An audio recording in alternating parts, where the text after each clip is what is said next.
This episode is brought to you by LinkedIn. Psst, healthcare pros, word's out, and it's too good to keep quiet. Look, LinkedIn is revolutionizing job hunting, making it possible to search by specialty, shift preference, and salary.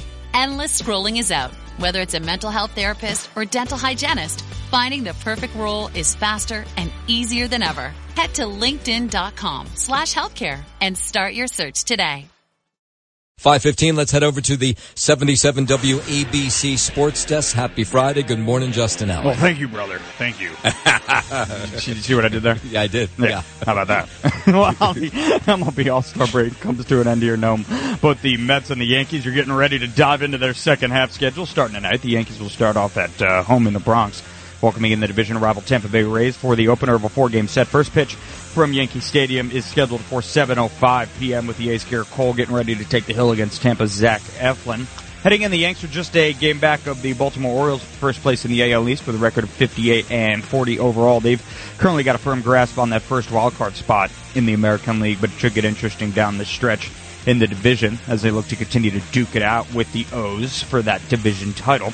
Got to look for Brian Cashman and the Yankees front office to be aggressive buyers come the July 30th trade deadline, as the consensus remains that New York is just a piece or two away from getting over the hump. As for the Mets, they'll pick things back up in Miami, getting ready for a 4-game set of their own against the division foe Marlins. The lefty Sean Manaea will get the ball against Miami's Edward Cabrera for a 7:10 p.m. first pitch. As it stands right now, the Mets are holding on to third place in the NL East with a record of 49-46 overall, 12.5 games back of first place Philadelphia. So with the division title being essentially out of the question for New York, look for them to be buyers at the trade deadline as well to hopefully bolster an already potent lineup and improve their position in the National League wildcard standings. They currently have a hold of the NL's third wildcard spot, just a game up on the Arizona Diamondbacks, but just a half game behind the St. Louis Cardinals for that second wildcard slot. While we're talking baseball, let's check in on our Staten Island Ferryhawks as well. They picked up a 6-5 win last night at home over the Long Island Ducks in the finale of a 3-game series. They'll hit the road now and route to Lancaster to meet the Barnstormers for a 3-game set beginning tonight. First pitch from Lancaster scheduled for around 6:45 p.m. That's your Sports Gnome, and I'm Justin Ellick on 77 WABC. At Arizona State University, we've made online education better, smarter, and more personalized so you can go further in your aspiring field.